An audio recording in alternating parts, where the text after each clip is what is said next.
Le Olimpiadi si possono raccontare in tanti modi, ci sono le immagini, la cronaca sportiva, gli incontri istituzionali e poi ci sono i social. Però bisogna saperli usare e bisogna saper comunicare.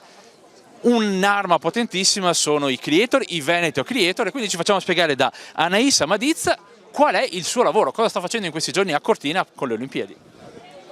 Il mio lavoro oggi qui a Casa Veneto è vivere un po' l'emozione di queste Olimpiadi dal dietro le quinte e raccoglierlo tutto in un video di pochi secondi che andrà poi messo sui social per raccontare queste emozioni al pubblico, a chi non è potuto esserci.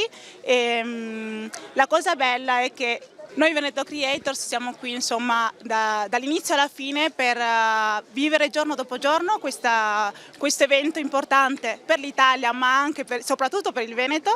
È la seconda Olimpiade dopo 70 anni e siamo emozionati di essere qui.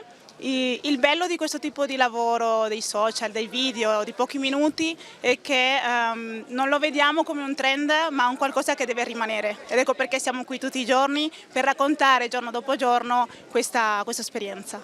Perché anche voi, un po' come stiamo facendo noi, state raccontando il dietro le quinte, le storie, e non è semplice trovare sempre qualcosa da raccontare.